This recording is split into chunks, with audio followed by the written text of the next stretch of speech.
Hello friends, welcome to Mayuri's Point. If you like my videos, please like, share and subscribe my channel, which is Mayuri's Point.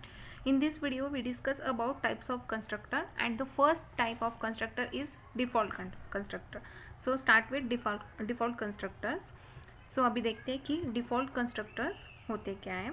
तो default constructor is the constructor which doesn't take any argument. So हम जो arguments pass करते हैं ना, तो वो functions में जो आर्ग्यूमेंट्स पास करते हैं वो आर्ग्यूमेंट्स इसमें नहीं होती है.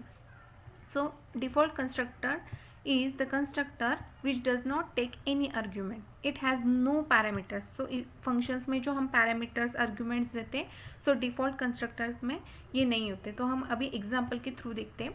हमने एक क्लास क्रिएट किया है क्लास, एंड ये क्लास नेम है कंस्ट्रक्ट. तो अभी मेरे क्लास का नेम है कंस्ट्रक्ट. ध्यान से देखिए, हम जब कभी भी कंस्ट्रक्टर्स क्रिएट करते हैं तो हमें ध्यान रखना है कि हमारे क्लास का नेम क्या है. तो अभी यहाँ पे हो गया है डिफाइन, फाइनल हो गया है कि हमें हमारे कंस्ट्रक्टर का नेम रखना है कंस्ट्रक्ट. तो मेरे क्लास का नेम कंस्ट्रक्ट है, इसीलिए हमारे कंस्ट्रक्टर का नेम होगा कंस्ट्रक्ट. तो पहले हम अभी डिफ़ॉल्ट कंस्ट्रक्टर क्रिएट कर रहे हैं, तो हमें कोई पैरामीटर्स और कोई आर्गुमेंट्स पास करने की ज़रूरत नहीं होती है इसमें. एंड थर्ड पॉइंट है कि वो जो कंस्ट्रक्टर होते हैं वो पब्लिक सेक्शन में ही, क्लास में जो हम विजिबिलिटी लेबल्स देते हैं पब्लिक प्राइवेट, तो उसमें से जो पब्लिक होता है उसी में डिफाइन कर सकते हैं हम हमारे कंस्ट्रक्टर को. तो अभी यहाँ पे हमारे कंस्ट्रक्टर का नेम एंड वो किस विजिबिलिटी लेवल में आता है वो यहाँ पे हमारा डिसाइड हो गया है. तो हम यहाँ पे क्लास ओपन करने, करली ब्रैकेट ओपन के बाद हम यहाँ पे विजिबिलिटी पब्लिक देंगे. तो इसी तरह से आपको आपके प्रोग्राम का भी लॉजिक जब आप डेवलप करते हो तो इन चीज़ों का ध्यान देना ज़रूरी होता है कि हम अभी प्रोग्राम जो लिख रहे हैं, तो अगर हम कंस्ट्रक्टर पे प्रोग्राम लिख रहे हैं एंड हमें डिफ़ॉल्ट कंस्ट्रक्टर पर बताया गया है, तो हमें पहले ही जब हम स्टार्ट करते हैं वहीं पे जो डिफ़ॉल्ट कंस्ट्रक्टर के रूल्स है उसी से ही हम हमारे लॉजिक को स्टार्ट कर सकते हैं.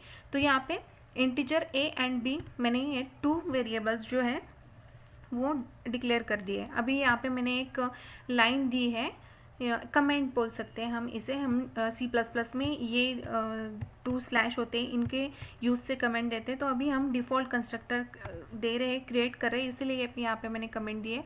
एंड देखिए मेरे क्लास का नेम था कंस्ट्रक्ट, इसलिए मेरे कंस्ट्रक्टर का नेम है कंस्ट्रक्ट. तो यहाँ पे एंड हम पैरामीटर्स कहाँ पे देते हैं, ये जो हमारे ब्रैकेट्स होते हैं इनके अंदर जो हम आर्गुमेंट्स पास करते हैं, पैरामीटर्स जो देते हैं उन्हें हम पैरामीटर्स बोलते हैं.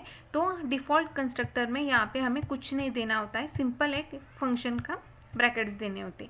तो अभी हमारा कंस्ट्रक्टर क्रिएट हो गया है, तो करली ब्रैकेट्स में हम कुछ उसे एग्जीक्यूशन के लिए कुछ देंगे. तो हमने a and b 2 variables declare किए थे, तो हम यहाँ पे उन्हें इनिशियलाइज करेंगे.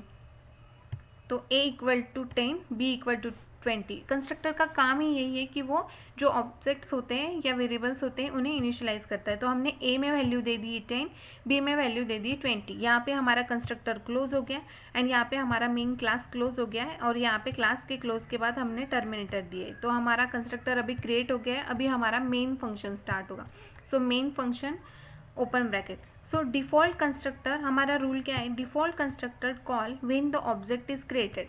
डिफ़ॉल्ट कंस्ट्रक्टर ही नहीं, हम कोई भी कंस्ट्रक्टर अगर डिफाइन करते हैं तो वो कब कॉल होता है, जब हमारे क्लास के हम ऑब्जेक्ट्स क्रिएट करते हैं. तो हम हमारे क्लास के ऑब्जेक्ट किस तरह से क्रिएट करते हैं, हम हमारे क्लास का जो नेम होता है वो डिफाइन करते हैं, वो देते हैं. तो मेरे क्लास का नेम था कंस्ट्रक्ट, एंड फिर मैंने एक सी जो ऑब्जेक्ट है वो क्रिएट कर लिया है. सो वहाँ पे मैं सी आउट में a equal to c dot a and cout में b equal to c dot b. तो a एंड b की जस्ट मैं वैल्यू पुट कर रही हूँ. तो अभी यहाँ पे मेरा ऑब्जेक्ट क्रिएट हो गया. तो यहाँ से डायरेक्टली कहाँ पे जाएगा, प्रोग्राम का एग्जीक्यूशन डायरेक्टली जाएगा हमारा जो कंस्ट्रक्टर है. कि कंस्ट्रक्टर कब कॉल होता है, हमारा रूल यही है कि कंस्ट्रक्टर कब कॉल होता है, जब हमारे ऑब्जेक्ट क्रिएट. तो मेन फंक्शन में हमारे ऑब्जेक्ट क्रिएट हो गया है c, तो वो डायरेक्टली इधर आएगा जो जहाँ पे हमारा कंस्ट्रक्टर है.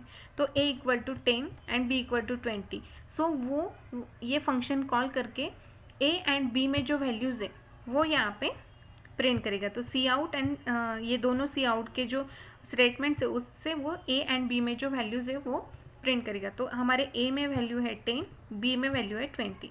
सो अभी आपको समझ आ गया कि डिफ़ॉल्ट कंस्ट्रक्टर्स क्या होते हैं. डिफ़ॉल्ट कंस्ट्रक्टर्स ये होते हैं कि इनमें हमें कोई आर्ग्यूमेंट्स एंड पैरामीटर्स नहीं होते। अगर आपने C++ में कोई कंस्ट्रक्टर मेंशन किया भी नहीं है, फिर भी C++ में बाय डिफ़ॉल्ट कंस्ट्रक्टर क्रिएट हो जाता है। तो अभी ये था हमारा फर्स्ट टाइप डिफ़ॉल्ट कंस्ट्रक्टर्स का। अभी हम नेक्स्ट वीडियोस में parameterise constructor and copy constructors के बारे में भी देखेंगे।